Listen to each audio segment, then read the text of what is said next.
Alright, Nouman is an American Muslim speaker and founder, CEO, and instructor at Bayyina and the Institute of Arabic and Qur'anic Studies. Since Ustad Nouman had founded Bayyina Institute in 2006, he has taught over 30,000 students through traveling seminars and programs. With 1.7 million followers on Facebook and garnering several million views on YouTube. I honestly cannot believe I would even meet him, let alone introduce him in front of hundreds of people. So without further ado, one of the most influential young Western academics. Please welcome Ustad Nouman Ali Khan.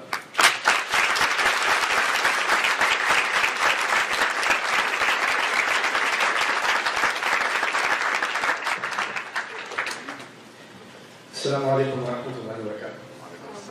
There's quite a few people standing in the back. Wow, you guys should squeeze together and make some room. Bismillah wa salatu wa salamu ala rasulillah wa ala alihi wa sahbihi ajma'in. Thumma amma ba'd. First of all, a disclaimer before I begin, and that is that I did travel. I drove here from Boston, and so I'm a little bit disheveled and disoriented, so if I don't make any sense, don't blame me. And by the time you get to say anything, I'll be driving off anyway. So I'm safe. That's the community's problem thereafter. But thankfully, I'm actually, first of all, very, very grateful to have the opportunity to see all of you and to share some thoughts with all of you. I've been perplexed about what to speak to you about today, and I did suggest a title, which is an excerpt from a verse in the Quran, a small passage from the Quran, or really even a bit of a verse, وَتَعَاوَنُوا عَلَى الْبِرِّ وَالتَّقْوَى وَلَا تَعَاوَنُوا عَلَى الْإِثْمِ وَالْعُدْوَانِ, which roughly means cooperate with each other and aid one another in matters of goodness and in matters that protect each other and protect yourselves from disappointing the expectations of God. It's a comprehensive term, taqwa. وَلَا تَعَاوَنُوا عَلَى الْإِثْمِ وَالْعُدْوَانِ, and don't cooperate with each other or aid one another in anything that leads to penalty, that leads anyone down the path of harm or sin, وَالْعُدْوَانِ, nor anything that adds to animosity. Now that statement, what I wanted to do first and foremost, it's going to be weird, and that's okay. I was called an academic. I am the last thing from an academic you can imagine. But I will share some things with you in order to get the point across. Sometimes I use very strange examples. I am not ashamed to do so because my career started by teaching kindergarten. And if you can teach those creatures, you can get through anything. You really can. And you lose all of your inhibitions. The things you have to do to get the attention of a 5-year-old, you cannot imagine. But anyway, so what I'd like to start with is a story of myself, reprimanding one of my children. I have 7 of those. And let's say I'm reprimanding one of my eldest daughters, right? And she's gotten in trouble because she didn't finish her homework, and she didn't tell me that it's overdue, and I got a call from her teacher that she hasn't handed it in for 2 days, and now there's about to be a storm brewing inside the house. So I call Miss over and I say, so young lady, what's going on here with this homework situation? And she, hoping that I have no idea that what's transpired or I've spoken to her teacher, says, nothing. And now it's going to begin, because now you're in denial on top of, damning evidence. Now I'm going to give her a good old-fashioned, how could you do this? I expect you to be honest with me. You're supposed to finish your homework on that. I can't believe your teacher called me and told me that I'm doing all of this. And her 5-year-old sister walks up, stands next to me and says, yeah! Ashamed of yourself. Now, the reason I'm painting this story to you is because as I am getting upset at my daughter for missing her homework, I'm actually quite peculiarly upset also with this 5-year-old rugrat over here who thinks that somehow she's in a position of authority to add to the scolding and all of a sudden gets a chance to act like a parent, because she's not. She's also a child. She's not in that position. I speak from a position of parenting, which is a position somewhat, we like to pretend, of authority, right? But she's not. She's a sibling. Even a sibling, even if her twin or someone of the same age was to join in on the scolding, she doesn't have the right to. Similarly, if I was to give you another scenario in which a teacher in a classroom is actually pointing out the mistakes of one of the students in the class, it's not okay for the student, the peer sitting next to the said student, to start reprimanding them as well. That's not their position. You understand where I'm going with this? Okay, well, I want you to have this background as just take a quick step back, and now we're going to talk a little bit about the content of the Quran. It's my faith and the faith of, yes, It's my faith and the faith of almost a fifth of the world's population that this is the verbatim word of God. And that God is speaking in this book, the Quran. But he speaks from a position of authority. God, clearly, creator of the heavens and the earth, creator of man, and the sole master, the sole object of worship, and the sole one recipient worthy of worship to all existence, can speak from a position of authority. If he wants to get angry at someone, he can. And if he wants to be happy with someone, he can be. If he wants to pass a verdict on something, he can, because he is the ultimate authority. That's my faith. The problem, though, is when he speaks from a position of authority, it doesn't give me license to speak from a position of authority. I cannot assume his position. So for instance, if he gets angry at someone in this sacred text, that actually is not the license for me to get angry at the same person. It isn't, because that's not my place. That's why I gave you that silly example in the beginning. I want to share with you something that some of you might find offensive, but you know what? I'm not here to appease anybody. I'm actually here to talk as straightforward as I can, and to be candid with you. Yes, the book is, in fact, very politically incorrect. Yes, it does have it criticizes people that believe other things. It challenges them. It challenged the Christian community living in Medina. It challenged the Jewish community living in Medina. Before, I'll tell you a little bit of that revelation story, but early on when the revelation began in the career of our prophet, it was the revelation was coming down to a multi-religious society. People worship different gods. And this revelation, without any reservation, criticized what other people were practicing and questioned them. It didn't make fun of them. It simply asked them to question the basis of their faith. But it did. It didn't shy away from making such criticisms. Now, one such kind of criticism was made. I want to share the story with you because it's, I think, relevant to our conversation here. Our prophet has already migrated to a city called Medina, where he's been given safe haven. So where he originally preached, the people were at this point bloodthirsty for him. He barely escaped with his life with a handful of believers, and now they've set up a community in this new city called Medina. And as they live there, people hear of a man claiming to be a prophet. And a group of Christians, Jacobite Christians actually, from what is now closer to Syria, hear of this man claiming to be a prophet and confirming what is there in the Gospel and the Old Scripture. So they want to hear from himself. So a group of them, these are actually ministers, you can say, a group of ministers. They come as a caravan and they want to meet with this prophet. And they want to spend some time with him. Back then, you didn't have the Holiday Inn Express or the Hyatt or the Marriott. You don't have the hotel industry that you people yet with hidden fees. So where are these people supposed to stay for the few weeks that they're here? It's not like they flew in and they're going to fly out the next day. They travel by camel and by horseback for months at a time, and they're going to stay at least a few weeks, if not months, and then they're going to head back. These people they stayed inside the mosque of the Prophet. That was their guest house. That's where they stayed. And of course, these are ministers. These are people of religion. So they are probably going to be engaged in daily acts of worship in accordance with their own faith. And guess where they performed all of their Christian rituals? Inside the mosque of the Prophet, under his own supervision. They were preferred guests of the Prophet himself in that mosque. Now, I want to contrast this with Revelation itself. What the Prophet is being given is theologically very different from what the Christian, even those ministers, believe. The Muslims are very adamant about the fact that God does not have a son, for instance. That Jesus is not the Son of God. That he is not divine even though he is a messenger. And actually calling him the Son is an act of blasphemy. It angers God so much so that takadu samawat yatafattarna. The heavens are about to split every time someone claims God has a son. That is how far apart the Christian and the Muslim are on the view of the divinity of Christ. They couldn't be further apart. And yet, those words that apparently anger God have already been sent down, they've already been recited, and they continue to pray to Jesus, calling on his name in the mosque of the Prophet under his own supervision, because he understands that anger that may come from God, that he doesn't approve of what's happening here, is for him to judge, not people to judge, including the messenger, including the Prophet himself. How we deal with each other is a separate set of policies, and how God will deal with us on Judgment Day is a separate conversation altogether. Now, I wanted to give you a little bit of that background. Now, I'm going to take a step back and give you another story and get to the verses that I started with, inshallah. And my hope is for the Muslims in the audience and the non-Muslims that we take away something new. I honestly feel today when I hear discourse about Islam, even in certain pseudo-academic circles, when the Quran is being quoted, when verses of it are being quoted, that the level of shallow analysis and the lack of even a little bit of depth in looking into what has been said and how this stuff was practiced for centuries at a time is just completely overlooked. It's so grossly misrepresented. It's offensive. And sometimes you hear something so ridiculously absurd, you don't even know where to begin. You don't even know where to begin to answer this, you know. And so, I mean, we get stunned by just how stupid this person is who claims to be a professor sometimes. You know? And that, I mean, that sounds offensive, but that's what it is.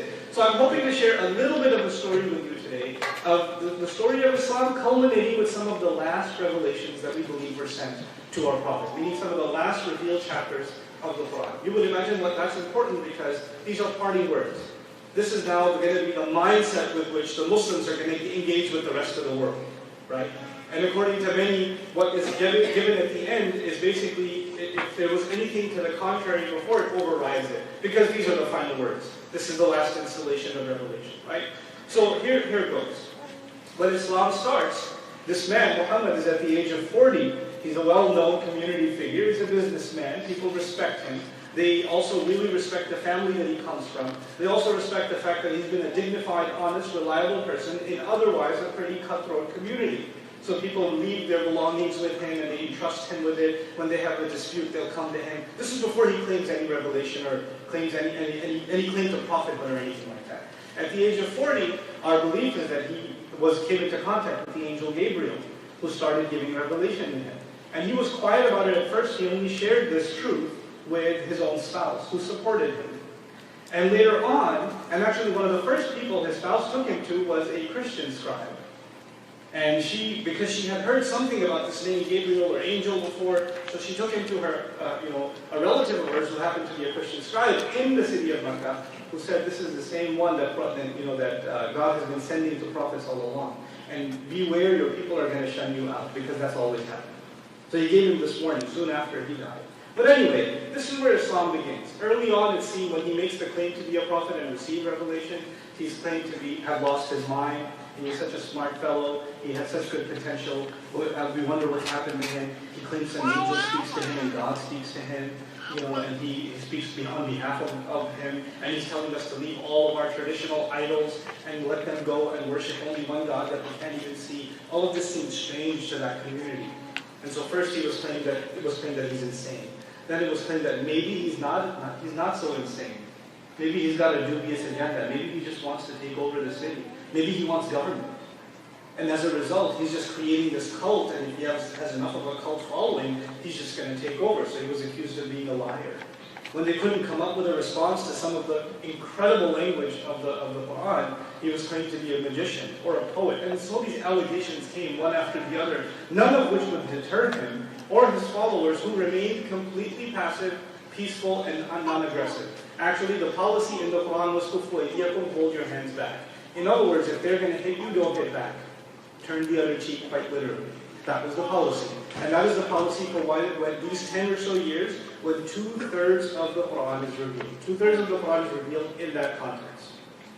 Until it gets to a point where these people say this nuisance is growing, and our ridicule of these people, our torture of these people, our attempts to completely, disfigure their name in public, none of this has worked. So we need to take matters in our own hand. And because they were tribal people, you have to understand how tribes worked back in the day. If you belong to a particular Arab tribe, you cannot kill one of your own. You can't do so. Because that would mean you have no honor. And if you are willing to kill one of your own, then you are basically open game for the rest of the tribes. Because they'll think that you have an internal conflict. So even though he belonged to one of the Meccan tribes, they couldn't openly kill him. Or they couldn't openly take him out. That would have been a big political problem for them. So they created a conglomerate of groups that would actually secretly try to assassinate him. Members of different tribes would come together, cloak themselves, and try to take care of business. That attempt obviously failed, and the Prophet is given revelation ahead of time. He escapes to a city that offers him safe haven. And this city is the city of Medina. This is where the funding is. Because once he moves to this city, there's a significant Jewish population, and there's a significant Christian population already living in that city. And they actually coexist. All three of these groups now coexist. And the nature of revelation, this is the last third of the Quran now, revelation-wise. 2/3 has already come down. This last third is now teaching the Muslims how to live themselves as a newly free community, how to establish their mosque, what regulations they should follow, and more importantly, how should they be engaging with what the Quran calls the people of the book. This is actually the Quran's term for Jews and Christians, those two communities, the people of the book. That's the term that's used for them. Or another phrase that's used in the Quran is those who were given the book. Those who were given the book. These are two terms for those two communities. And now engagement with them begins. And it goes on for some time. In the meantime, the other city that we've just left, Makkah, isn't happy. And they want to see this Islam thing annihilated completely and this community destroyed. So over the course of the next decade or so, there are several battles. One in which the entire city of Medina was almost completely surrounded, and they didn't want to discriminate between any man, Muslim woman, and child, even anybody else inside the city. They were ready to kill every civilian inside. That's how bad things got between these two cities. But I'm fast forwarding this incredible 23-year history, this 23-year span, and I'm getting to the point where finally the Prophet has so many followers and has so much momentum behind him that they decide that they're going to march back into the city of Makkah unarmed, with, literally thousands upon thousands of followers, and perform pilgrimage and fulfill the rites of worship at the house we believe was built by Abraham. And they walk in so much overwhelming number that the Meccans literally surrender. And now these are people that have killed family members of Muslims, they've engaged in war with them, and now you've already taken over their city, and all of these war criminals have now been brought before you, and the Prophet is about to address them, and he says, "La tasriba alaykum al-yawm." Actually, he said more than that. I'll translate it for you. He said, "I will say to you today what my brother Joseph said to his siblings. No harm shall fall upon you today. You forgive all." That was the final verdict that he passed on these people that engaged in war with him for well over a decade and tortured him for a decade before that. Now, this is about the culminating phase of the career of the Prophet. He's got maybe 1 or 2 years left on this earth, and now he's giving the Muslim community advice on how to engage thereafter. The verses you heard recited are very interesting. They were revealed in that time, about the end of the career of the Prophet. You'll notice in those verses, Allah said, the 11 to 13 of chapter 49, 11 and 12 began, Ya ayyuhalladhina amanu, those of you who believe. Meaning the address was to the Muslim community. You shouldn't backbite one another, don't talk behind each other's back, don't have suspicion, don't make fun of each other. Those kinds of things. The ethics of engagement with each other. But you'll notice the 13th verse actually changed tone and said, Ya ayyuhan nas, people, all people, we have created you from male and female, and have made you into people, nations. I'll get to that word in a second. In the Arabic language, a really peculiar word. Nations and tribes, so you may get to know one another. The Muslims were already being told that they have to take this message, that all human beings are created equal, and that people should get to know one another. This is the message that they should carry out on behalf of God. Not to convert anybody, but actually just to share. Share that humanity is one equal standing before God. وَجَعَلْنَاكُمْ شُعُوبًا وَقَبَائِلَ لِتَعَارَفُوا. Interesting word I was going to tell you about the word nations in the Arabic language used in the Quran. Unique word, shu'ub. Sha'ab in Arabic actually means a crack in the wall. And the Arabic language is weird like that. It'll actually give you a physical image and make you think about an abstract thing. Like the idea of a nation is compared to a crack in the wall. What does that have to do with a nation? What it has to do with is the fact that a wall is almost entirely perfect except this little thing that needs to be filled in. And the idea behind shu'ub is that people have amazing values. Like the Chinese culture, the Mandarin culture is incredible. The Malay culture is incredible. The Somali culture is incredible. But they have certain things they can learn from another culture to fill in their gaps. No nation is perfect. So as you travel and get to know one another, you'll learn practices, traditions, you'll learn trade secrets, you'll learn things that you wouldn't have learned among your own people, and they will actually help you cover your own flaws. Like no human being is perfect, no nation is perfect. And as a matter of fact, God wanted it this way. So no one nation would have perfection. So they would actually have to be forced to engage, they would have to engage with each other to fill in each other's flaws. And then, as a result of that, by the way, when this verse was revealed, up until now, the Arabs were an incredibly racist people. I mean, their tribe is superior to the next tribe over. You couldn't tell the difference, but these guys are basically monkeys. They're not even human. That's how they looked at it. And for non-Arabs, forget it. They would call them ajam, which means actually people with a speech impediment. That's what they would call them. I mean, they were incredibly racist people. And yet, in this verse, one of the things that you would imagine are the basis of one human being claiming supremacy over another. It could be race, it could be language, it could be economic status, it could be political status, it could be the nation. Nowadays, it's the nation state. One could be proud of their country. We could make fun of Canadians just as well, I mean, I do when I go there. But maybe I'm too close to the border. I shouldn't be saying this. But anyway, all of that's been taken out of the picture. Anything you might think would give you a kind of supremacy has been removed from the equation. I only make these differences among you, God is saying now, so you can just get to know one another, learn each other's customs, learn each other's norms, and that's what I want. That's what I'd like to see. But I want to take it a few steps further here. Again, the Muslims have just conquered the region of Arabia. They've settled. Now they have a government in place. They're about to engage, and Muslim convoys are already traveling as far as China, India. Some of them have already engaged in trade with the Roman Empire, the Persian empires at the time. So these Muslims are now spreading all over the globe. What policy are they going to take with them? Domination, as Fox News will tell you? Let's hear what the Quran has to say. So this is, again, last revelations. You would think the final revelation should have a lot of military injunctions. Now that you have an empire, you should grow this empire and make it into a global dominating force, etc., etc. Listen to this. Allah said, it's absolutely fascinating, I find it. الْيَوْمَ أُحِلَّ لَكُمُ الطَّيِّبَاتِ Today, good and pure things have been made permissible for you. وَطَعَامُ الَّذِينَ أُوتُوا الْكِتَابَ حِلٌّ لَكُمْ And the food of those who were given the book before you. The food of those who were given the book before you is completely permissible for you. What in the world? Who are the people of the book? Can you guys remind me? I don't remember. I talk a lot. You're the Christians? So the food of the Jewish and the Christian communities is completely permissible for who? For you people, for Muslims. This is one of the last revelations. They didn't have McDonald's back then. It's hard to believe, but they didn't have it. They didn't have the restaurant industry. You know what they had? You know where you ate? You ate at people's homes. You ate at people's homes. When God says their food has been made permissible for you, He's actually opening the door for you. If they invite you to their home, don't treat it with suspicion.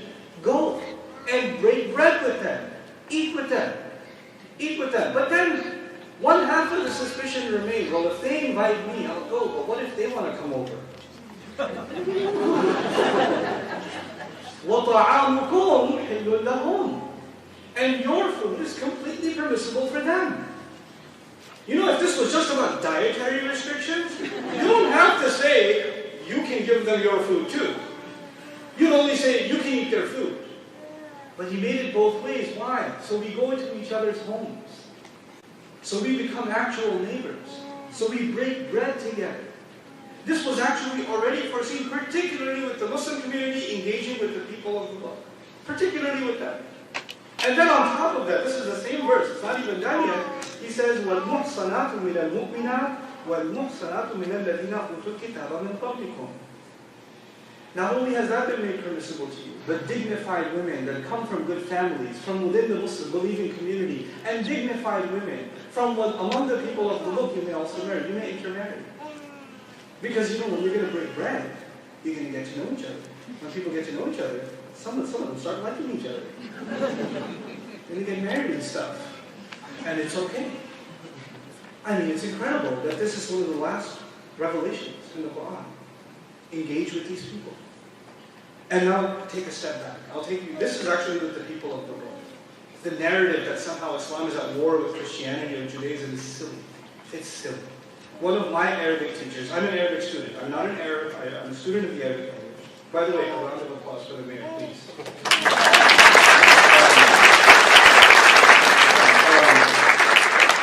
One of my teachers, really fascinating fellow, I'm a student of the Arabic language as much as I am a teacher. He's originally Palestinian, and he's in his 70s now. And when we hear Palestinian, you're thinking now, wait, Israeli conflict, this picture comes in our head because of what we've seen all this time. This fellow, we're sitting together, we're talking one day, And we were reading some passages of the Quran, and he just had a recollection of his days when he was living back he lived in Jerusalem. And he says, I was maybe 19 years old, and my best friend, one of them was Christian and the other one was Jewish. And we used to sit together, we used to play chess, we used to talk, and then you'd hear the bell ring, and the Christian would go. And he'd go pray. And you'd hear the adhan, you'd hear the call to Muslim prayer, and the Muslim would go. And then it would be time for the Jewish friend to go pray, and he would go. And we'd take our prayer breaks, and we'd come back and hang out again. And that was life. And that wasn't centuries ago. He's still alive. Hard to imagine, huh? I hear this and I go, no. How? You have a video of this? Well, didn't have cameras very so,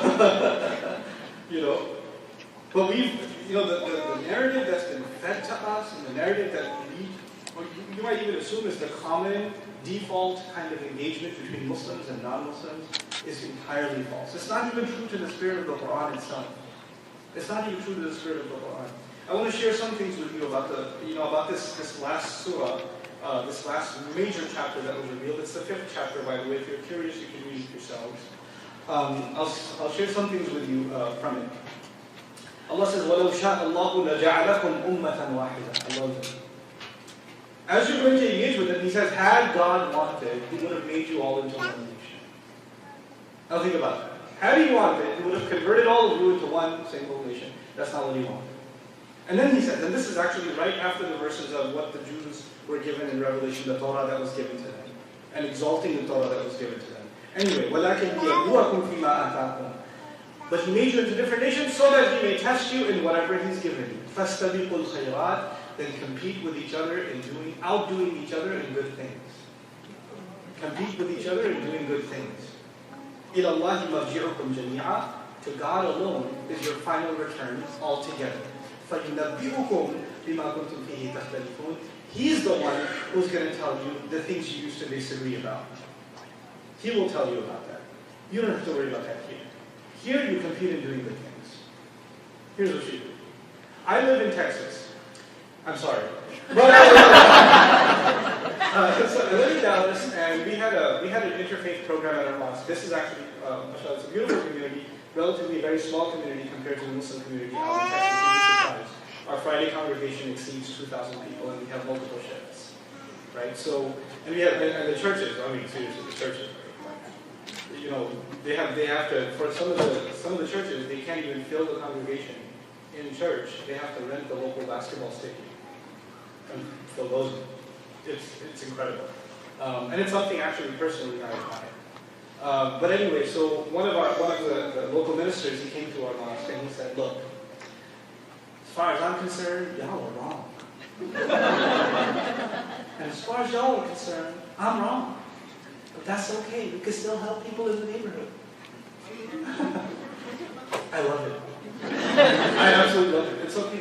We can disagree with each other. One of my close friends is a rabbi. We couldn't disagree with each other more, let me tell you. We could not disagree. I mean, we have some interesting, passive-aggressive conversation about, in a kosher restaurant sitting in Dallas, Texas. I mean, it sounds like a bad joke, but that's what we do. But we'll talk about, Abraham and Moses and how we see him so differently than they do, and it's okay. It's still good pizza. It's still engaging good conversation. That doesn't mean we all have to agree. It doesn't. We're not going to, if God wanted, He would have made you into one nation. He's going to tell you about the differences you're going to have. Look, Muslims are not going anywhere. And if Muslims here are delusional, somehow we're going to convert everybody on the earth, get over it. That's what we're even told ain't going to happen. That's not going to happen. We better learn to live with each other and not just tolerate each other. I'm offended by that word. To work with each other and cooperate with each other as part of God's grand plan. You don't have to compromise your identity to get along with someone else who doesn't see things your way. I can be proud of being Muslim. I can believe in this to be the Word of God, as I do. But that doesn't mean I can't have Christian friends and Jewish friends. And then some of you would like to quote verses from the Quran that say, and then this is in the same surah, interestingly enough, same surah, don't, listen to this, it's going to sound politically incorrect. Don't take the Jews and Christians as your friends. They're only friends to each other. It's here, it's in the surah. I can point the verse out to you so you can quote it later. You can poster out of it. Put it outside. Allah explains that. First He sends you a shot. Don't take them as friends. Wait, what? You just said I can eat with them. You just said I can marry them. So I can't be friends with my wife? How does this work? Just a couple of verses later, He elaborates Himself. That's part of the condition of the Qur'an. He forces you to read on so you can understand. You can't take anything in isolation and understand it. Same chapter, a couple of verses later, among them, those who have made a mockery of your faith, those who have ridiculed your message, those who defy God and show defiance to Him in speech and in action, don't take them as friends and don't expect protection from them. So He'll qualify. It's not an open policy. There are some people that are defiant, they're aggressive, they're hateful, and they're spiteful. Don't be delusional and say, now it's not time to turn the other cheek. Just be careful from these people. He doesn't even say, don't make them your enemy. He doesn't say that. He just don't be gullible and be their friend. The Quran just doesn't want you to be gullible. That's all. So this was there. It's these statements, if you want to take them in isolation, yes, they do sound offensive. But put in context, they couldn't make more sense. They're completely sensible conversation. And this is something the Ummah, the Muslim nation, carried with pride. I mean, I urge you to make a good study of the history of Andalusia and Spain. And how the Muslims engaged with the Jewish and Christian communities in Spain. And how they all flourished together. They literally flourished together. Even their intellectual and spiritual traditions cooperated with each other. Muslim scholars of the Quran would literally sit with rabbis and ask them about the stories in the Quran from the biblical perspective and put them in their notes. That kind of conversation used to happen. That kind of cooperation used to exist. And it can be brought back. And if we're expecting, and this is my own anecdotal thing, you don't have to accept what I'm saying. Actually, one more thing. Particularly, I'll say one thing about the Christian people and one about the Jewish people. Same surah again. وَلْيَحْكُمْ أَهْلُ الْإِنْجِيلِ بِمَا أَنزَلَ اللَّهُ. I love it. The people of the gospel should judge by what God revealed to them. He's encouraging them to live by their law. The Muslim scripture is telling the people of the gospel to judge by the revelation given to them. He says about the Torah, he says, إِنَّا أَنزَلْنَا التَّوْرَاةَ فِيهَا هُدًى وَنُورٌ. We were the ones who sent down the Torah. In it there is light. In it there is guidance. فِيهَا هُدًى وَنُورٌ. SubhanAllah. This is not early revelation, this is by the end. So that when the Muslim goes to the Roman Empire, when the Muslim travels to far-off lands, and he meets people of other faiths, he can recite this to them. That the Quran is not dismissing the goodness in their faith. It's not. Yes, we have very strong theological disagreements. Absolutely. Absolutely. But what will happen to the people on the Day of Judgment is not up to you or to me. That is a decision God will make.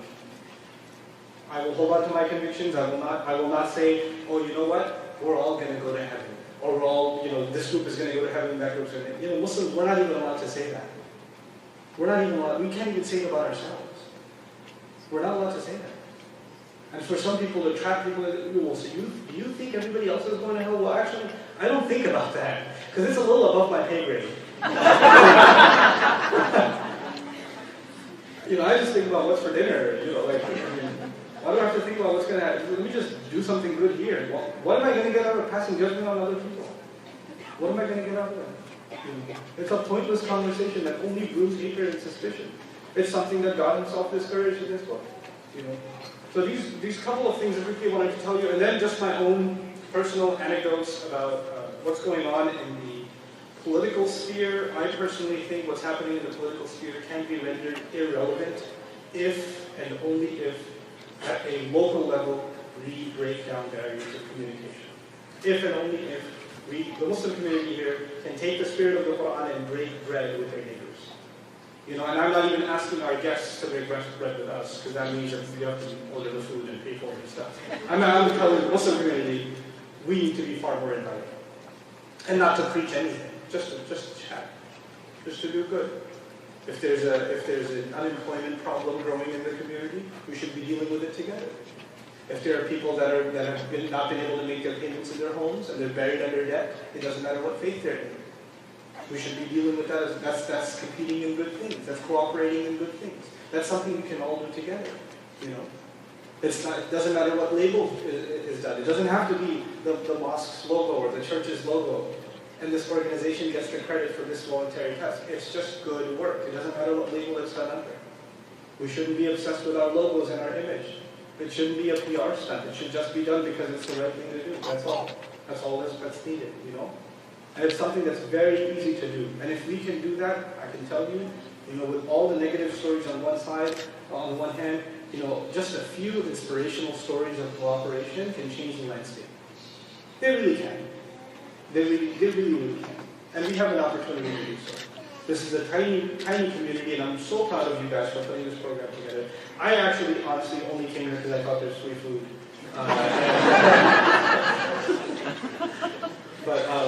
But in all seriousness, just a little bit about what I try to do and what I've been working on. I'm a student of the Quran. I study it most of my time. I used to teach the Arabic language. I'm head of a small institution that's grown quite a bit actually over the years. But I've transitioned out of teaching Arabic into Quran research and Quran study. And part of that, not all of it, but part of that is the comparative study between Quran and previous scripture. So I do quite a bit of that as well. So that's the area that I'm involved in. My project to actually do an analysis of the entire Quran from a literary point of view and also from a Judeo-Christian point of view as well, together comprehensively, is probably a decade from being done. So I'm only just getting started. So I'm asking the Muslim community here, especially the big dua that our project of Tafsir of Quran is complete, bi'idhnillah, and that Allah gives me tawfiq to not only do that in video form, in lecture form, but also publish, so that we have a resource on this kind of thing, inshallah. And so those are just a few thoughts that I wanted to share with you. I'd actually much rather hear from yourselves. Please don't ask me hard questions. Thank you again for listening. You're going to get a very different picture. So it's actually not even the average, I wouldn't even be able to simplify what the average Muslim thinks of the term secularism. I can tell you, however, that secularism, for example, our esteemed mayor was there in Turkey not too long ago. Secularism in Turkey actually meant the banning of any religious practice. Right? So the way we think of secularism in America is not how they think. And if a Turkish American hears the word secularism, and there are Turkish Americans, what they ascribe secularism to is very different. Like here in the United States, it's associated with religious freedom. That is not the case in other nations where they claim secularism. There are extreme forms of secularism, where religious practices are completely repressed, where people are forbidden from going into a mosque even to pray. Because in the name of secularism. So, sometimes these terms are not given their due. As far as in the American context, let's talk about that.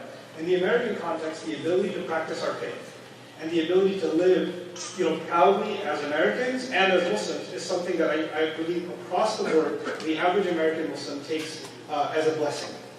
And as a matter of fact, a good number of them came from places in the world where they weren't even able to practice their own faith, given that they belong to one school of thought or another, and they've escaped, one kind of oppression or another in the name of religion. So that is something actually we appreciate. But again, loaded terms. If you define it in the American way, then yeah, it's a thing to appreciate. But if you don't, and you leave it open-ended, then literally every Muslim or every citizen of the world, depending on what part of the world they came from, will have their own definition. And that's been my experience as I've traveled. I'm very careful about these words now, because they just mean so much different, there's so much difference between them, two different people. Okay. Thank you. There's a hand back there.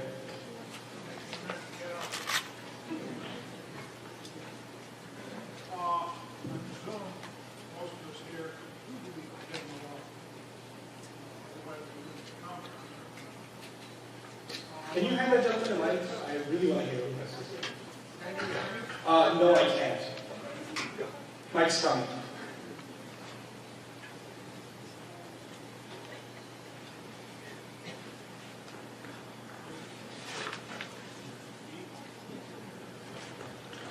Hello?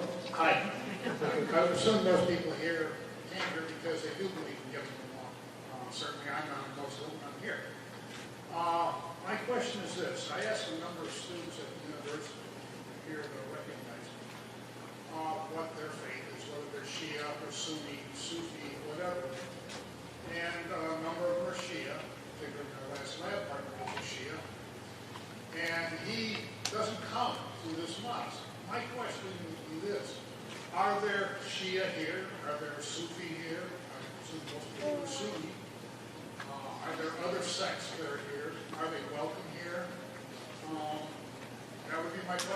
Sure. And excuse me, I don't have a mic, but I have a follow-up question right on that I just came into the room that You are so incredibly, most your projection is amazing. You don't even need a mic. Go ahead. ever get together and love Allah. Say that again? Will the Sunni Shia faction ever get together, the Muslims, and love Allah? Sure. I'm optimistic about that. Allah. Yeah, so let me answer that maybe with a little bit of context and nuance, hopefully. Religious practices vary, and that's not just something unique to the Muslim tradition. Of course, it's unique to the Christian tradition and the Jewish tradition as well, right? If you travel, for example, I've traveled quite extensively across the U.S. If you go to a place like Little Rock, Arkansas, I believe it has the most variation of denominations of Christianity per square mile. So the number of variations of the churches are quite many. That doesn't mean these people hate each other, but it certainly means that they have. When they put down their weapons, and There are no weapons in Maine, relax. I can't. And let's understand something. Much of the conflict that is, this theological disagreement is one thing, but political games are another. And what's happening between, certain states in the Gulf and in much of the Muslim world is a political war where religion is being used as a proxy for that war. And if you don't realize that, then you're just not looking at geopolitics carefully enough. Right? So it's not like some Shia, family living in Maine has a problem with a Sunni family. They actually might even get along just fine, despite their disagreements. What I just told you is, I can get along with someone who believes God has a son, and I don't. And my God is offended by the idea. And I can still get along with them and eat break bread with them according to my God. How will I actually have hatred or spite towards someone who actually believes in the same prophet that I do? And believes in the same book that I do, with some variation? It doesn't make any sense. So in the actual spirit of the text, there isn't supposed to be this kind of hatred. Of course, it's to me personally, this is a departure from the spirit of the text that has brought us here. Now, the last thing I'll say about this, about religious disagreement and conflict, internal conflict and interreligious conflict, I personally believe this is only a matter of motivations other than God. Like nobody hates anybody else because they love God. They don't. You can't. That's not how it works. It is it's rooted either in pride, arrogance, a sense of supremacy, domination, pure hatred and spite. These are the things that drive that kind of rhetoric. And religion just gets rolled up in the conversation, But I certainly don't feel that way. For myself personally, I'll tell you, I speak in England, for instance. I was giving a lecture in Birmingham, not Alabama, Birmingham. And I was speaking there, and a group of people came up to me and said, "We're Shia, we're here. Please don't tell anyone." And I was like, "Okay, I won't tell anyone, but I'm really happy you're here." And a group of Christians came and said, "We're at this Muslim event, but we didn't tell anyone we're Christian." I was like, "It's fine, guys, hang out. Let's put samosas at the end. It's cool." You don't have to be, and we can engage, we can re-engage in civil conversation. The other thing I'll say is, the disagreements we've had for over 1,000 years aren't going away anytime soon. It's okay, we can live with that. It's okay. We don't have to convert everybody to our way of thinking. Human beings weren't designed that way. We vary. We always have, we always will. But that doesn't mean we can't get along. Anyway. Assalamualaikum, Brother Nouman. Jazakallah khairan for attending this event. I would just like to respond to this gentleman's question. Yes, But he didn't ask you. Okay, go ahead. I appreciate that. Okay. But I'm a member of the community and Okay. I understand the local Gotcha. the way Gotcha. things work here. And I would just like to say yes, Shia, Sufi, no matter what people practice, are welcome to this mosque. And we do not ask their religious background, we do not ask their Thank you. So I'd just like to respond to that. And we do have Shia in the audience. They won't, I will not put you in the spot. Put up your hands. We do have people from different backgrounds and we do not ask that question. and we have people who have come here from different practices, come here and pray. So everybody's welcome. And if you have students who are concerned about that, tell them that they're welcome. We will not question them. We will not turn them away. Awesome. Thank you so much.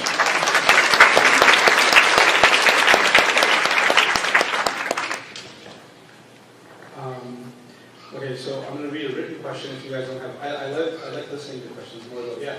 Can you talk a little bit about poor understanding and not as good translation of the Yeah, Quran? yeah, How do yeah. you think you can overcome it, or whether that should be taught in English? Okay, so how can the problem of poor translation and miscommunication be overcome? There is a real drought in good literature on Islam by Muslims. You'll find, like if you Google Islam or go to a bookshelf and try to find literature on the Quran and stuff like that, in English at least, our American bookshelves are mostly filled by people that don't represent the faith. I mean, imagine Christianity being talked about only from a Muslim perspective. Like, that's what's happening with Islam at this time, right? So it is a problem. There are a couple of translations I do recommend. I'll mention them for you, so you can look them up. Top of that list is actually Professor Abdul Halim, Oxford University Press. You can find the Oxford translation of the Quran, Abdel, Abdel Halim. And maybe those of you that are signed up for this program or something, they can email that. I'm working on a 2-layer video translation of the Quran. So I've done one already, like a guided walk through of the entire Quran. I've done that already and it's been recorded. And it's online. It's on my institution's website on radio. And then now I'm doing a detailed literary analysis of the Quran. And I'm hoping that both of those things turn into book form as well. Because I do see that as a major gap. Okay. You quoted verse.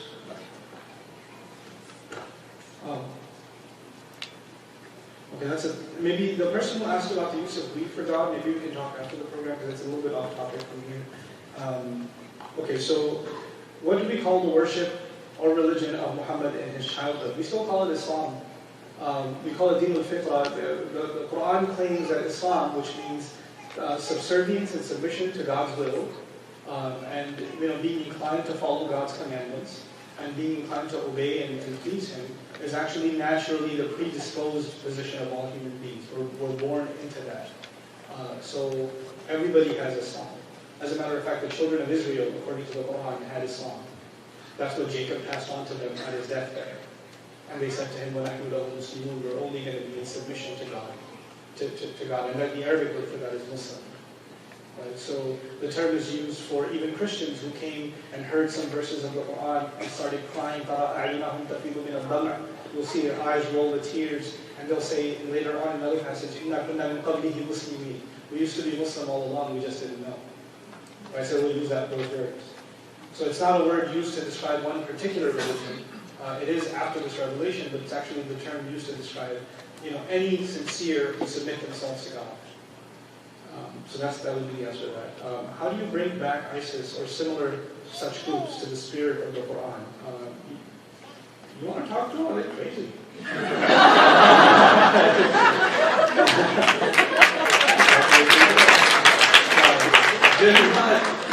These are lunatics. They're criminals, and they're satanic as far as I'm concerned. And they're not interested in conversation, as you can tell.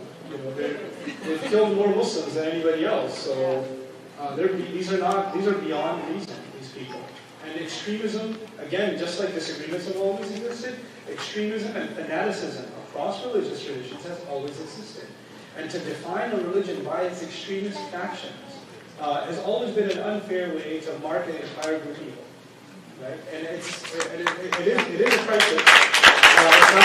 I'm not looking, look, as far as, I had a chance to meet with the president some time ago on this issue before he gave his speech on countering violent extremism. I have my own view on the subject.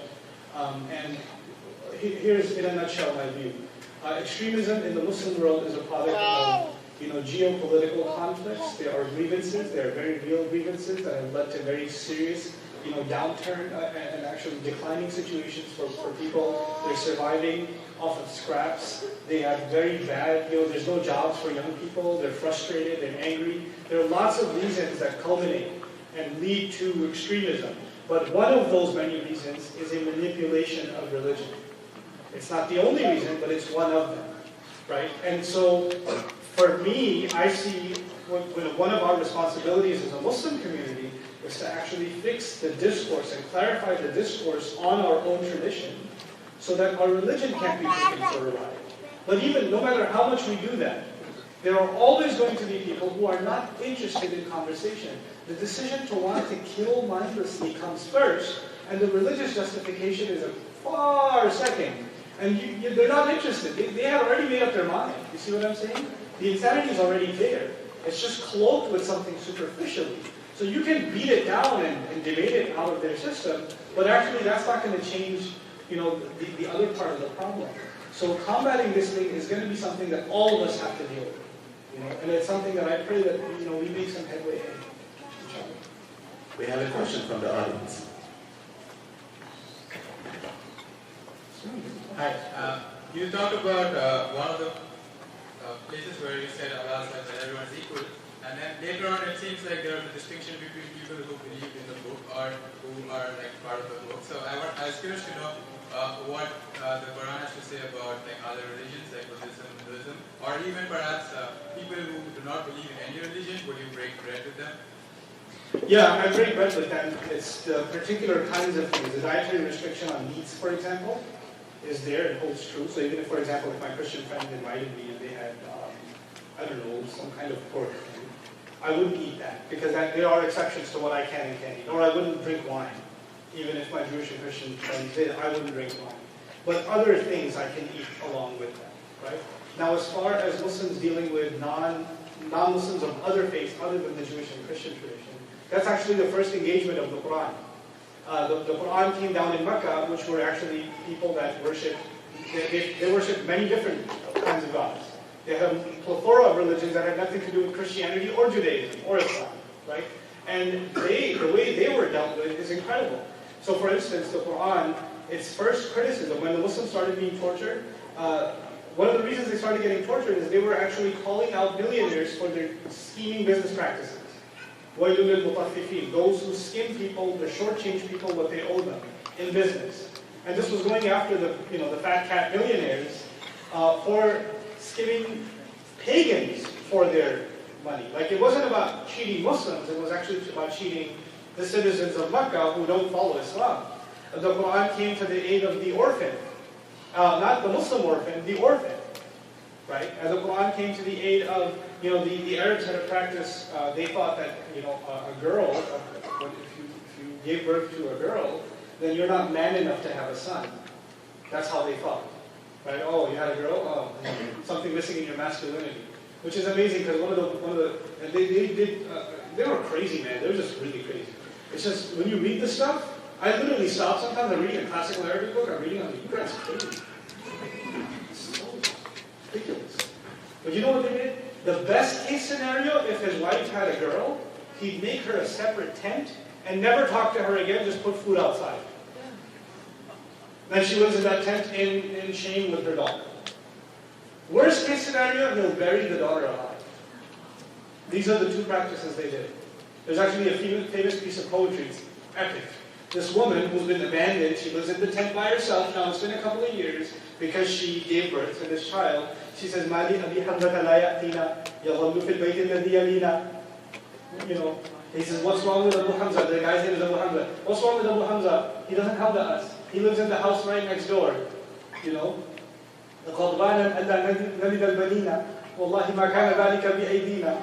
She says, he's only angry because we didn't have a boy. I swear to God, that wasn't in my hands. And actually, if anyone's to blame, it's you. She goes, we only give birth to what they planted in us. She's like, I didn't do it, you did. But the Quran came and said, the day of judgment will come, and you would think, day of judgment, the believers shall stand and tell the disbelievers that they were wrong all along. He says, وَإِذَا الْمَوْءُودَةُ سُئِلَتْ بِأَيِّ ذَنْبٍ قُتِلَتْ When the baby girl buried alive shall stand alive again and ask what crime was she killed for. And the Quran came to the defense of the helpless and the needy and the poor and those taken advantage of that were not Muslims first. It actually didn't even use the phrase, those of you who believe, for 2/3 of the book. It said people, people, people. My servants. He didn't use the phrase, those of you who believe. He didn't use that. So it is a universal message. And it does appeal, I believe very strongly, that it honors all humanity. It's one of the most amazing things about the Quran. I'll tell you just how the Quran, for example, dealt with racism. The Quran itself, not history. How the Quran dealt with racism. وَلَقَدْ كَرَّمْنَا بَنِي آدَمَ. We honored the children of Adam. Muslims believe we're all products of Adam and Eve, yeah? And he says we endowed every child of Adam with honor. Which means, to me, a Hindu, a Buddhist, an atheist, a Christian, a Jew, doesn't matter. They are honorable, not because I say so, because God gave them honor. It doesn't matter what economic status they come from, what country they belong to, what passport they carry, what neighborhood they live in, what car they drive or don't drive. You know, they are honored because God honored them. That's enough for me. You know? And then on top of that, one of my favorite verses in the Quran, he says, you know, وَمِنْ آيَاتِهِ اخْتِلَافُ أَلْسِنَتِكُمْ وَأَلْوَانِكُمْ. Wow, it's so epic. Oof. Sometimes I just read this stuff and go, oh God, so good. He says, out of his miracles and out of his miraculous signs is the differences in your tongues and the colors of your skin. So to God, the color of my skin, differing from yours, is a miracle and a divine gift. So the fact that you're darker or lighter is a divine gift. And for me to mock the skin color or the accent or the dialect, which is hard to not make fun of sometimes, especially if it's Scottish. It's hard. Because I've been there and it was hard. I was okay with Ireland. I was fine, you know. We thought there's going to be 33 people here. It was fine. But the Scots, oh, it was difficult. You know. But you can't make fun of even people's dialects. It's a miraculous gift of God that people in New England talk differently than Texans. I have a question. You know? Yes. I could keep ranting forever, yeah.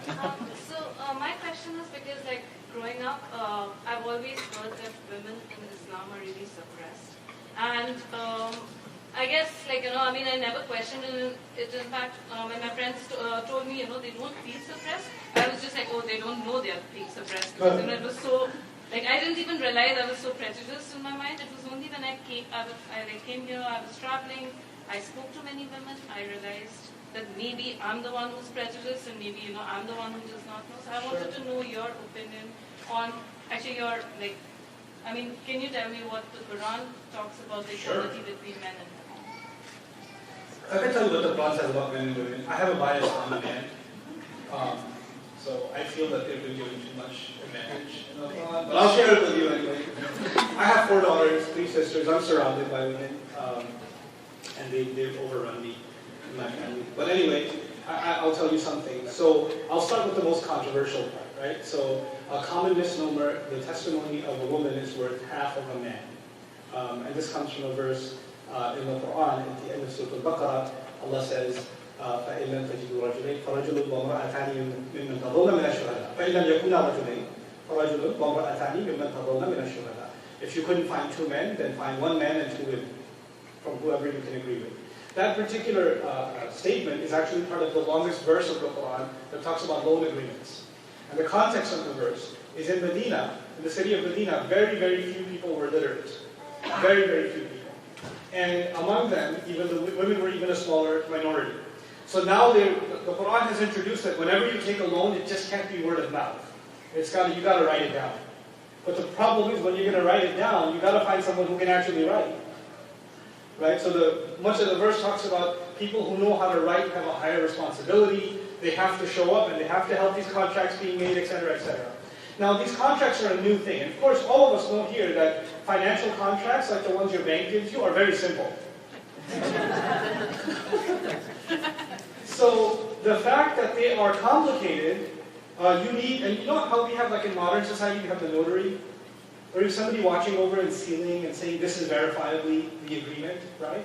The Quran's injunction was you should have at least 2 witnesses when the contract is being done, right?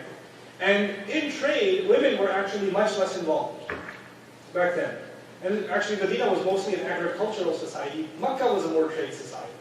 Medina had agriculture, right? So these are agricultural women. They're not versed in trade to begin with. So what you should do is, if you can find two men, meaning two men versed in trade kind of agreements, at least find two women so they can help each other understand the contract. That's the original context. It's a sociological context of the verse. I'll tell you one more, interestingly enough.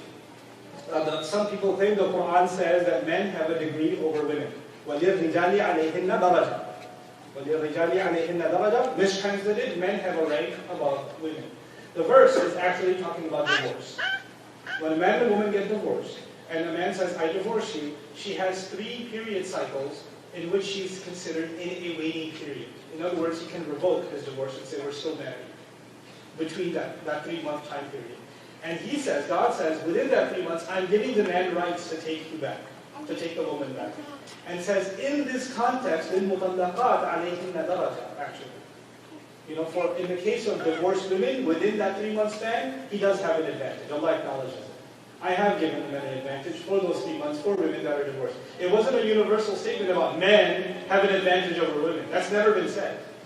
That's actually never been said. Those of you who are familiar with the Arabic language, the ayah begins with al-mutallaqatu yatarabbasna bi anfusihinna. It doesn't begin al-nisa. It begins al-mutallaqat, women that have been divorced. So that's also, a misnomer. As far as standing before God is concerned, in al-muslimina wal-muslimat, wal-mu'minina wal-mu'minat, wal-qanitina wal-qanitat. Oh my goodness. The Muslim men and the Muslim women, the believing men and the believing women, the subservient men, the subservient women, those who guard their chastity among the men and those who do so among the women. All of them have been promised goodness. Like he offers this incredible thing, لا أضيع عمل عامل منكم من ذكر أو أنثى بعضكم من بعض. I will not waste the good deeds of any one of you, male or female. You come from one another. That's his words. You come from one another, And then on top of that, there are the nobility granted to women in the Quran. For example, Muslims don't know this. It's shocking to me, Muslims don't know this. What does taqwa mean, Muslims here? What does taqwa mean? Thank you, Muslim. You made me so proud. I'm out of here. Come on, help me out here. God consciousness. Okay, actually, it doesn't mean God consciousness. It just means consciousness. To be cautious of something, to be astutely aware of something. Now, taqwa is used in the Quran for Allah. وَاتَّقُوا Have taqwa of Allah. Be cautious and conscious of God. Fine. وَاتَّقُوا النَّارِ Be cautious of the fire of hell. Be careful about it. Don't end up there. وَاتَّقُوا يَوْمًا تُرْجَعُونَ فِيهِ إِلَى اللَّهِ Be cautious of a day on which you will be returned to God. Big things, you use the word taqwa. The only other thing taqwa is used for, وَاتَّقُوا اللَّهَ الَّذِي تَسَاءَلُونَ بِهِ وَالْأَرْحَامَ أي وَاتَّقُوا الْأَرْحَامَ Be cautious of the womb of the mother. Be cautious of the relationships that stem from the womb. Be cautious about women. It's an incredible thing that the Quran says. So, the notion that somehow women are at a disadvantage in the Quran, I don't buy it. I certainly don't. The more I've tried to study the subject, I will admit to one thing. There are people within our faith who, despite knowing this, suppress it. Despite knowing this, they suppress it. And they make it sound like that Islam does put women down. I don't agree with that notion. I don't buy it. And I don't want my daughters learning that Islam. I want them to learn the text.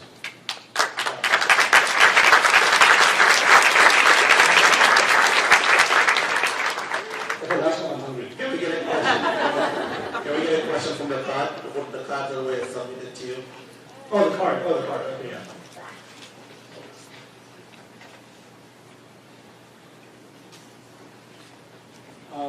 About halal meat, I can't give you a fatwa, sorry. I can't give you those. I can point you to someone who can. What is the Quran's perspective on reincarnation? What is the afterlife if this life is just a test? Reincarnation in the sense that you come back as something else is not in the Quran. However, we will be reborn. Death is simply a transition. So we believe that life began way before even this earth. God created all of us all at the same time and asked us unanimously, Adastu bi rabbikum, am I not your Lord? And us in our spiritual form all unanimously responded, Bala shahidna, of course we bear witness. Now we were in this, you can call it some kind of cold storage with God. These souls were all sitting there, and then a mother becomes pregnant, a woman becomes pregnant, and a few days into her pregnancy, God commands the angel, some say 120 days according to some narrations, God commands the angel to take one of those souls and deliver it down into the belly of the mother, and thus begins the life inside the womb. Thereafter, the life outside the womb that starts with crying, and there's a lot of crying thereafter too. And so that's the life we're all in right now. Then we experience death, which is actually a passage into the next life. And we don't lose consciousness upon death. We believe that the soul travels back up into the heavens. It is questioned briefly, and it's labeled as either wretched or good, depending on how it lived its life, and is brought back into the body. And as a person lies in their grave, if they were a good person, they experience a breeze from heaven, and if they weren't, they experience a breeze from hell in their grave. And they remain alive in that time. And actually, according to the sayings of the Prophet, these people, the people that are heavenly, can actually visit each other and have a life of their own in the spirit world, in the sense barzakh, the life of barzakh. Thereafter, they are resurrected on Judgment Day. That's when all human beings will be resurrected, and they are brought back. Their body and soul, physically, they're brought back, and they are judged. And thereafter, it's either heaven or hell. And then in the Muslim tradition, hell is unanimously, or heaven rather, is unanimously forever, but there's a disagreement about hell. There's actually historically a disagreement about hell. So some believe it is forever, some look at certain textual evidences in the Quran and say it may not be forever, that it may come to an end. Right? So they're not the same in our tradition. I personally, I'm inclined towards the view that it isn't forever. But again, based on textual inclinations in the Quran. We have 3 questions in the audience, so we'll start with. Sure, 3 questions in the audience.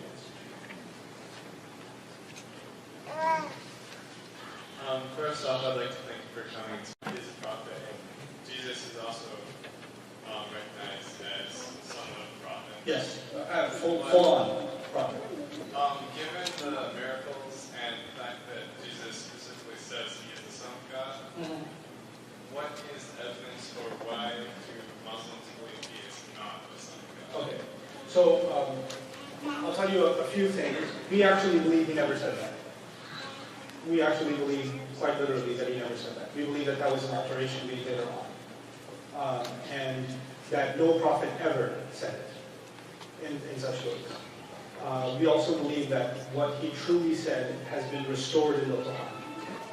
So the Quran will actually say, here's what you keep of what you found in the Gospel, and here's what was altered by man later. Right? So that's the Muslim position on it, to be brief.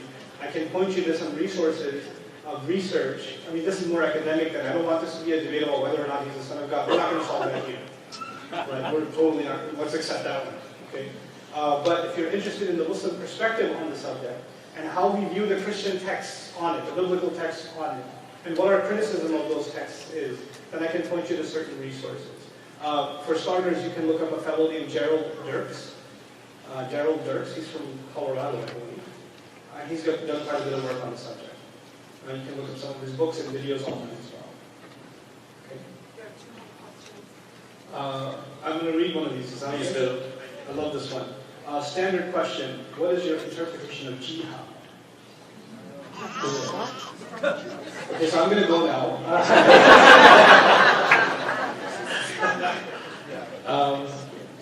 Okay, I'll start off with the term hijacking. This term has been hijacked.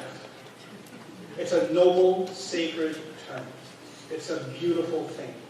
And it's been turned into something ugly, scary, monstrous, and horrifying. I can tell you, let me tell you, and don't be scared, but I got to tell you what it is.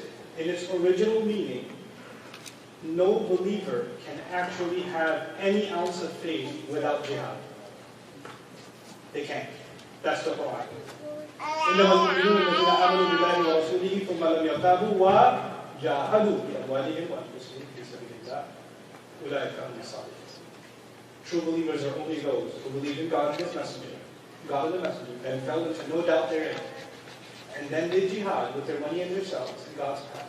Those are the true believers. What in the world is jihad? Jihad does not mean to wage war. The Arabic word jihad comes from the Arabic root origin jim, ha, you can say J, H, and D. Okay, I'll make it simple. Arabic words come from Greek origins. The word jihad means to struggle. It comes from the meaning of struggle.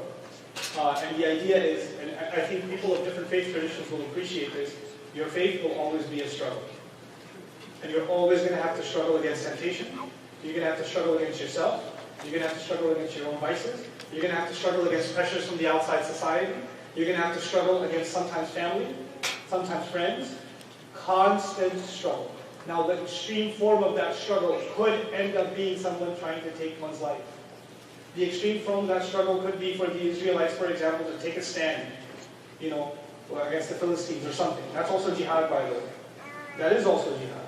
But jihad, to assume jihad means war, the Arabic word for war, or war, engaging in warfare, is muharaba. It comes from the Arabic word harb, which actually means war. Or fighting, the Arabic word is qital, which is not the same as jihad. Let me tell you a really interesting place in the Quran. The first time jihad was used in the Quran. Some fun facts. This is Islamic jeopardy. So, first time jihad was introduced to the Muslims in the Quran. This is about 10 years in. The Prophet lives in the hostile city of Mecca, where anybody who claims to become Muslim just gets beat up in the street. They just get beat up. Okay? And one of those followers of the Prophet was a poor man named Khabbab. You don't have to remember his name, but that's okay. I'll just tell you his name again. Khabbab.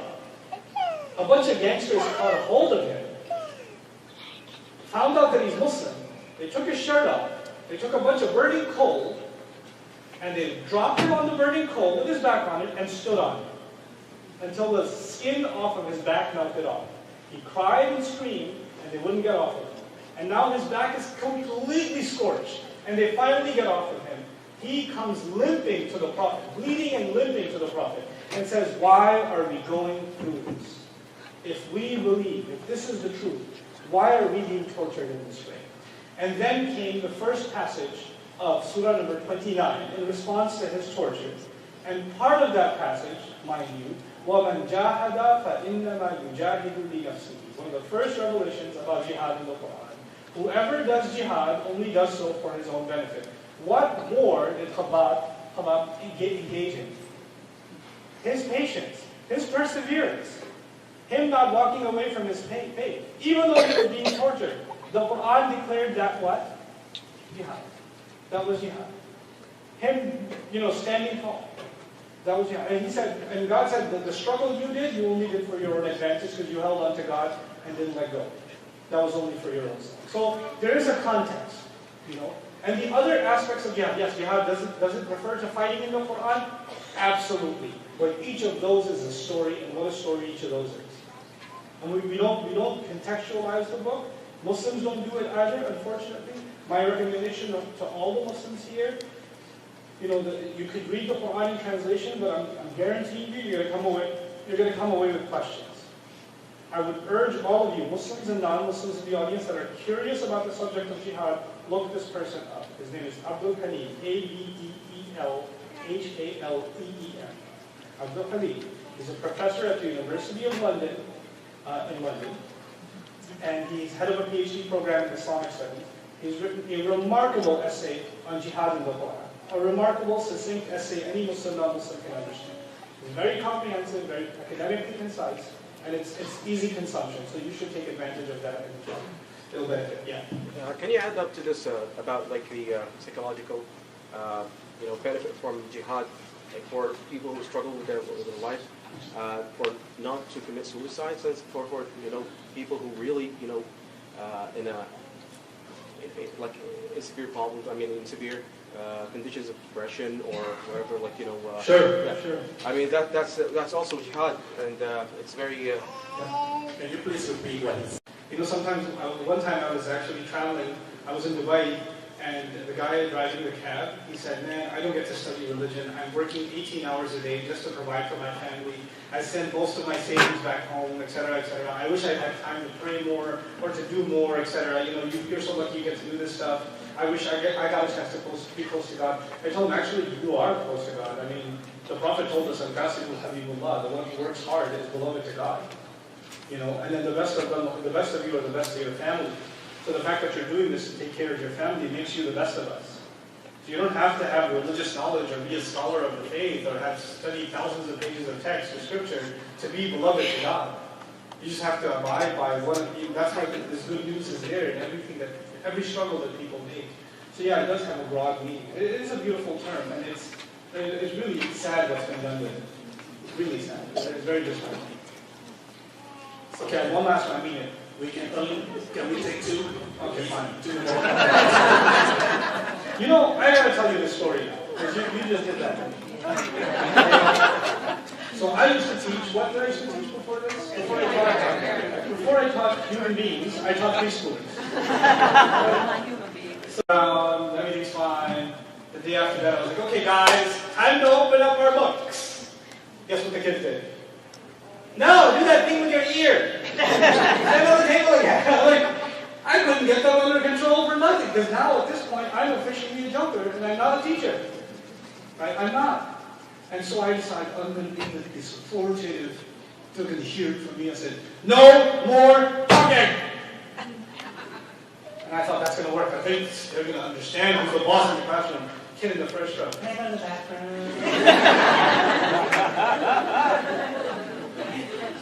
That was the end of it. That was I can't do this. But anyway, yes, 2 questions. Yes. First, thank you for a really positive message that is so desperately needed today. And I think everyone appreciates that. And I wanted to ask you about how you regard 2 approaches to the Quran or to any scripture. Okay? One is that, let's say, the Quran is the perfect divine revelation, right, of Allah, who has a faith position, is the higher authority, who's revealed to us this perfect scripture. Sure. And in that regard, I think what you did was really important, to cite passages from the Quran to try to dispel the distortions, the stereotypes, and misuse. All of that, I think, is really important. The second view, though, would say the Quran is, in a way, a limited text. It has to be contextualized in a developmental view. It's part of a process of development, where it's not just some set, decontextualized text, that even in the 7th century, we were dealing with limited human beings, language, how they expressed, how they understood, how they spread the message. Sure. So that tonight, how we read the Quran, what it means to us, what we privilege, what we ignore, how we apply it, or every word that you said tonight about the Quran, we're filtering this through our developmental context, our languages, our religions, right, our cultural, social, economic, gender, class, all of these things go into, so that in a way this is a view of the Quran that we're engaged actively in trying to purify, to spread that message. How does that speak to us today in the world we live today? Brilliantly put. Thank you so much. That is something I've struggled with for a long time. And I have some of my own conclusions I'd like to share with you. First and foremost, I do believe the Quran to be the perfect scripture. I do. And I do believe it to be divine word for word. That might seem extreme to some of you, but actually pretty much all Muslims in the room feel the same way. It is a divine perfect word of God. However, I do make a very clear distinction between what is termed in philosophy the mind of God and our mind. The word of God may be perfect, but my contemplations and my attempt to understand it and make sense of it is limited. Right? And there are limitations I have to understand. It is at the same time universally relevant, that's what I believe, but at the same time highly, highly dependent on original context. The verses I shared with you, I would not have shared with you if I didn't exhaustively try to study their original context first. I believe that doing historical due diligence with the text, linguistically speaking, historically speaking, culturally speaking, first and foremost, before you draw universal conclusions, is absolutely paramount. It's absolutely important. You can't do so without it. Right? So, okay, this is said in the Quran. When was this said? How was the reaction to this originally? What do these words actually mean? I mean, we've translated it this way, but linguistically, does that really add up? To ask the hard questions of the text before we try to extrapolate its universal value, it's actually to find the balance between both of those things that you've said. I personally don't take one as opposed to the other. To me, the book is divine, and at the same time, the book merits and it necessitates an exhaustive contemplation and study before you extract conclusions. I mean, I feel like that's what it deserves. At the very least, that's what it deserves. And to me, one of the most amazing things about the Quran, you would think the more someone believes that this is the Word of God, that they wouldn't question it ever, right? That's not the case. The case is, because we believe it's the Word of God, we actually ask more questions of it. We're actually asked not to learn. We're asked to think in the Quran. أَفَلَا تَعْقِلُونَ أَفَلَا تَعْلَمُونَ وَتَتَعَلَّمُونَ. You're not told, don't you know, don't you know, don't you learn. No, we're told, don't you think, don't you contemplate, don't you ponder, don't you reflect. One of my favorite stories in the Quran about, being, on the one hand, you're religiously, committed. And on the other hand, you are constantly asking questions. You're not in a defying kind of way, but you're asking questions. So if somebody says, this is what the book means, I have the right to say, where did you get that from? How do you know it means that?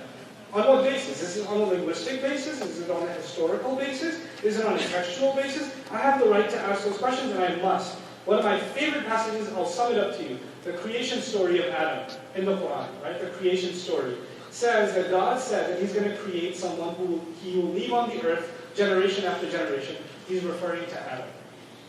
Angels, in turn back to God and say, أَتَجْعَلُ فِيهَا وَيُفْسِدُ فِيهَا وَيَسْفِكُ الدِّمَاءَ. Are you really going to put in there someone who is going to cause a great deal of corruption and spill blood? The angels are worried that once Adam and his progeny spread on the earth, they're going to make a lot of trouble and they're going to spill blood. Now, before I even tell you what happens next, because that's not what I'm here to tell you, what I want to tell you is, angels just question who? Angels, who the Muslims believe, in the Quran, the Muslims believe, لَا يَعْصُونَ اللَّهَ مَا أَمَرَهُمْ. They don't disobey God in whatever He commands them. وَبِأَمْرِهِ يَفْعَلُونَ. They do whatever He commands them to do. وَيَفْعَلُونَ مَا يُؤْمَرُونَ التَّحْرِيمِ. They do what they're told. This is angels. Angels are the highest example of absolute obedience to God. And yet those same angels just ask God, this whole Adam thing on the earth doesn't seem to make a lot of sense, Lord. I don't know, it looks like there's going to be some trouble in the hood.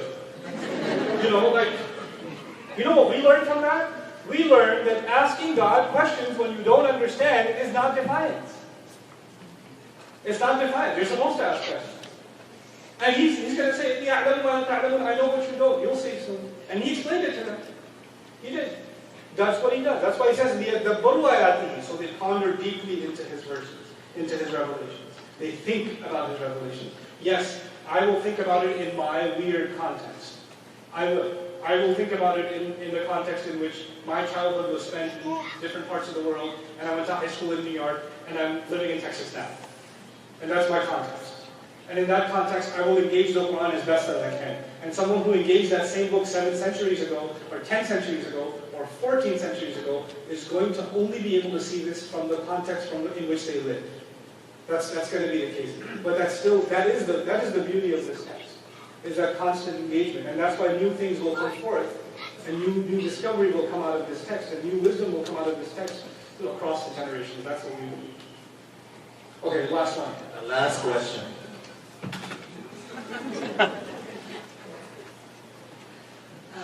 Congratulations, by the way. I appreciate your positive message as well, and I have to say I'm really thrilled with it, especially in the context of all the negative press that there is. And press is usually negative about anything in the world. That's what makes headlines. So there's so much negative press about what's going on in the Middle East and the Islamic world. It's not just the terrorists, who you say, of course, are crazy, but the Sunni Shia dispute, or more than dispute, the violence, and I think of the Islamic Revolution in Iran, which resulted in all kinds of oppression. And so there's all this negative press. and this negative image, if you will, of Islam, or at least of some interpretations of Islam. So my question to you is, how prevalent, how widespread is the interpretation that you are presenting to us tonight? I'll tell you something really interesting. How contextualized our world is. I traveled to Mexico some time ago, and I had a chance to meet not just with some Mexican community members, but also some Colombians. And the Colombians, interestingly enough, they get the same media we do. A lot of the media is the same. But they have almost zero misgivings about Muslim and Islam. Zero. Despite watching the same CNN, the same Fox News, the same everything. You wonder why. Why are they watching the same news? And they have no... Because they feel that they were subject to this kind of stereotyping for generations. So they take all of it with a grain of salt. They don't buy any of it. I'll tell you one more story. I was in Qatar, in the Gulf. And I was interviewed by their national TV station. They have one in Arabic and one in English. So the English station interviewed me. And the guy was actually British, old fellow, but he's lived there for maybe 30, 40 years. Said, how is life for you Muslims in America? Are you allowed to pray there? First of all, I'm a huge fan. I've watched all the Harry Potter films.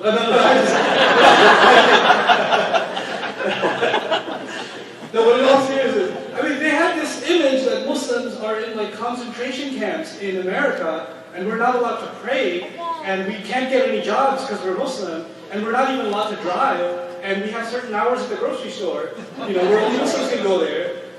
Like, I'm literally talking about, and you live in Texas? Really? Texas? Like, pew, pew, Texas? Yeah, Texas. So, how prevalent is the view? I can tell you this in a nutshell.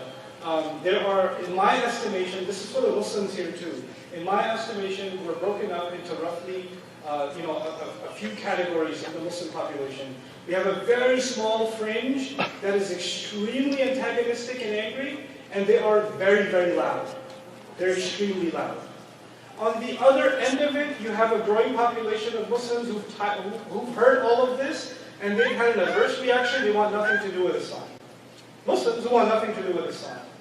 In the middle, you have a bunch of different groups of people that are frustrated with how their religion is being talked about. They certainly don't see it in those terms, neither in the hateful rhetoric that still seems to be for Islam, or the hateful rhetoric against Islam. They don't see their Islam in either of those terms, but they feel stifled by the loudness of both of these voices. You know? And I would argue the vast majority of the Muslims, if not all of them sitting in the audience today, represent that majority. A frustrated, silent majority. A frustrated, silent majority. And no matter how much their community leaders speak out and put up a press release or a blog post or whatever else, they simply right now don't have the media sophistication to be the loudest voice on Islam. The loudest voice on Islam continues to be people that are extremely well-funded. ISIS, for example, is the most well-funded terrorist group in human history, according to some records.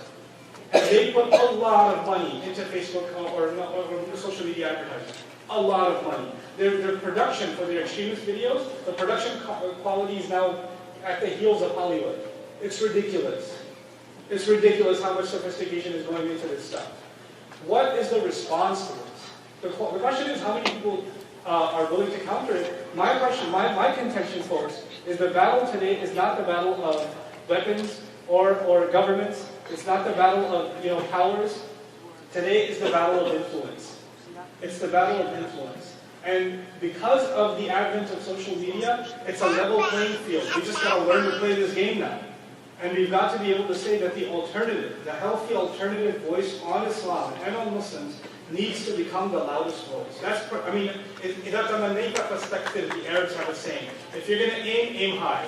My personal aspiration is the work on the Quran that I'm doing, not for my own personal popularity or anything.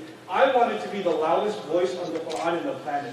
I don't want to have anybody Google Quran without finding stuff that we've done on the Quran before they find anything else.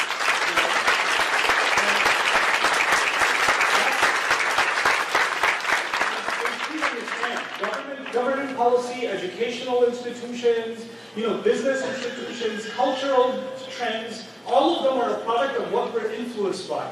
So don't underestimate the power of influence. And influence at the end of the day is just the right word. It's just the right word. And you can begin a local, kind of ripple effect of influence in this community, and I hope that you guys do. Inshallah. Okay, I'm so done.